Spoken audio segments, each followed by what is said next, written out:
You're listening to Let's Talk Freedom Radio, defeating the New World Order, one podcast at a time.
What up?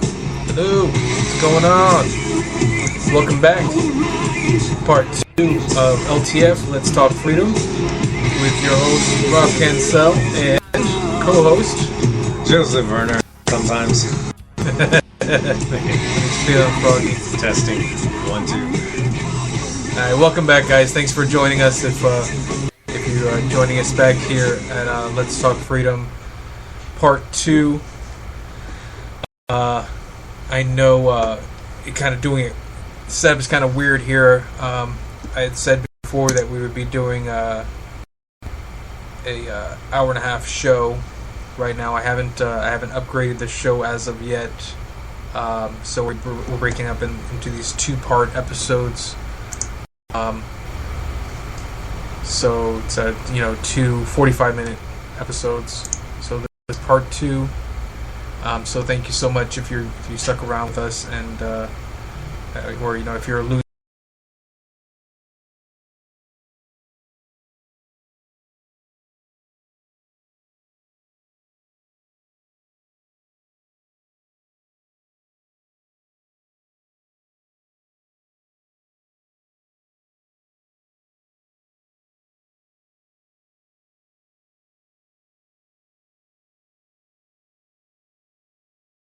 Speaking of back, please make sure you're clicking follow on our Spreaker profile so you can get updates every time we go live, and you can also chat with us live on air. And click follow on our Ustream channel as well, and you can find us on Ustream at Let's Talk Freedom. And just like with Spreaker, it has a follow button. You can click on that, and it has the capability there to chat with us live, just like you do through Spreaker.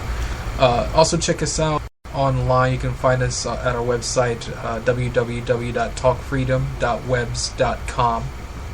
You can see some great documentaries there, and also weekly articles by our contributing writer, Dr. Rich Vermonte. He has an article up there now that's about the dangers of vaccination, vaccines in general, especially the MMR vaccine, and all the controversy entailed with that, with Merck and the whistleblowers and so on. So definitely check out the article there, and he'll have a new article upcoming next week about GMOs. So I'm really excited and looking forward to that. You can also follow us on Twitter at Talk Free Podcast, and also on Facebook at Freedom Talk Now. That's Facebook.com/Freedom Talk Now. if you have any questions or concerns, comments, whatever the case may be, you just want to curse me out or tell me I'm an idiot or whatever the case may be, you can email me at rcancel, number 41 at gmail.com. So RCANCEL 41 at gmail.com. Send me any questions, concerns, comments, complaints, new pictures, male or female. I don't know. It's all good. Now that our Ustream, I'll throw it up on there. But yeah, we definitely love to hear from you and any comments or concerns, and just want to have a discussion. So that's what that's all there for. So once again, welcome to part 2. If you guys like the show and already listening to it, and you have people that you bring up conversation with and they have a like mind, please invite them. Listen to the show. Tell them when you have a long drive or something like that. You can put it onto your phone, or if you have computer access while you're driving or something like that. But to listen to it, because it's always very interesting. And still recording. Yeah. Most of the time, when I have long drives, I love to listen to shows like this. And it's nice when you know that you're not alone in the way you think. Right. So invite a friend to listen, and again, they can comment. If you guys have subjects that you would like us to touch on, we're definitely open ears to that, to look into, and you can give us your angle before we actually touch on it. And if it's something that we have time to get into, we'll definitely get into it. Yeah, absolutely. And not just like-minded individuals, because though I'm sure most of our listeners, if not all, are like-minded individuals, each and every one of you, at some point it's like preaching to the choir, as I'm sure you can understand. So really the way for us to be truly effective is to get more listeners, new listeners, people who don't necessarily subscribe to the same viewpoint, so we can have a discussion with them and kind of broaden their minds and educate them about what's really going on in the world out there, and not just what's spoon-fed to them by the mainstream media, just to kind of give you a different viewpoint of what's truly going on, and also to expose you to libertarian ideas and what that's truly about before libertarian becomes co-opted. The basic libertarianism is individual freedom first and foremost. A close second is non-interventionism in regards to foreign policy, and then also charity, being charitable as opposed to forced welfare and taxation. As far as I'm concerned, those are all common sense, beautiful things that I think we all should be aspiring to and pushing for. And right now is now is the time. We have to strike while the iron's hot, and I think that it's never been hotter than now. People are you quoting Bob Marley? Don't tell. It's the hammer. Wow. But I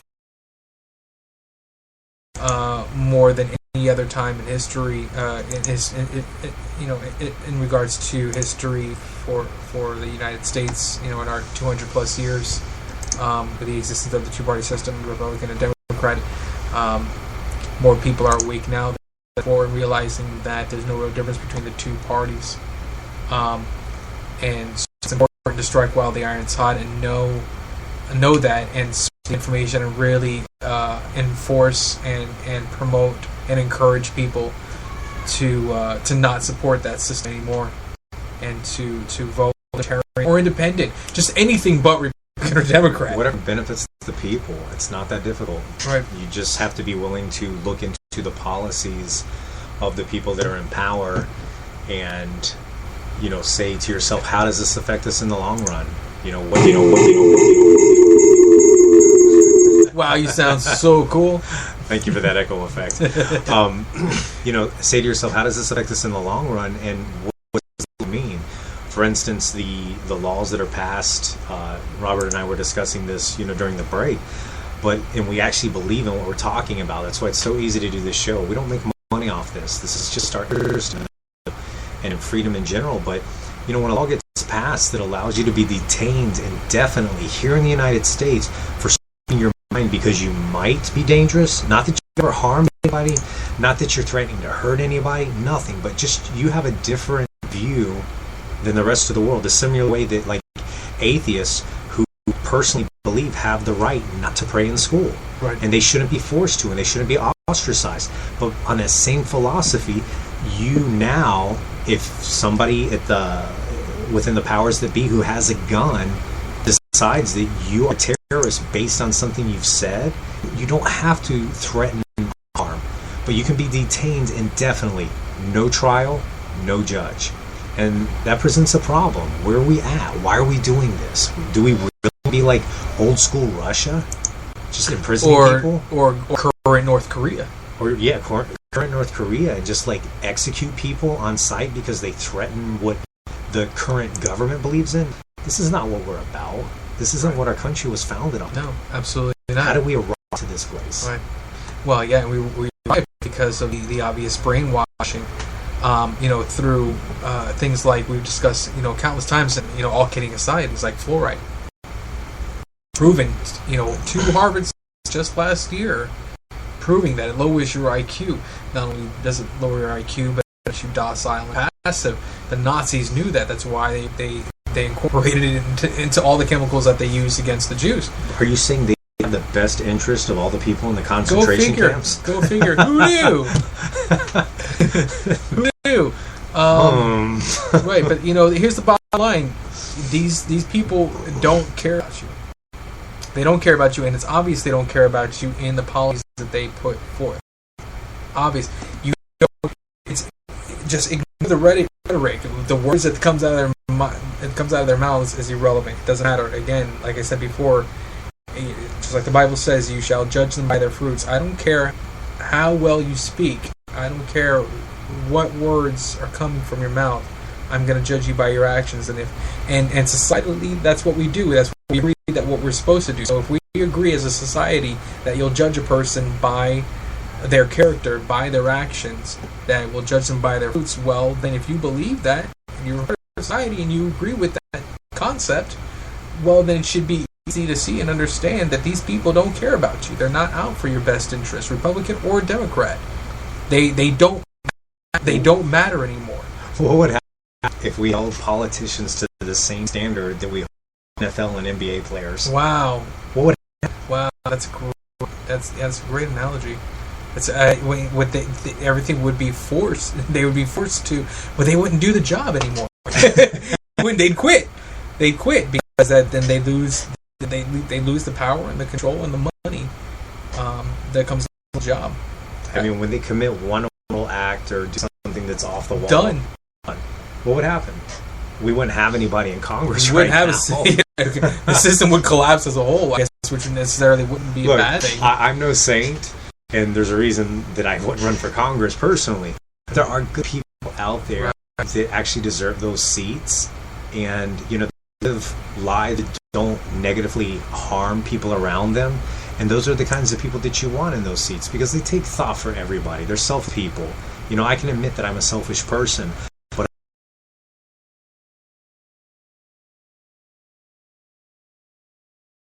the way that I drive in traffic, I can ruin somebody's day just by being inconsiderate. Right. So, let's take this to a higher level, a higher consciousness, and say, what are these people doing? Let's think about it. And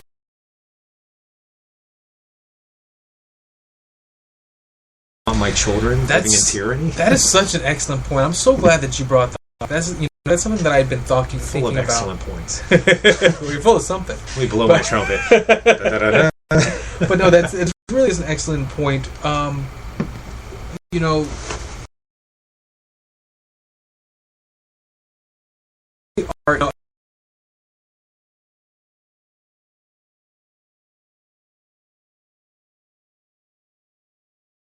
My horn here at all because I'm just not that type of person, but because to a certain degree I have been successful occasionally with kind of bringing people to the light and making them see things differently than they saw them before, and realizing and kind of waking, because I've been successful in waking people up on occasion. Yep.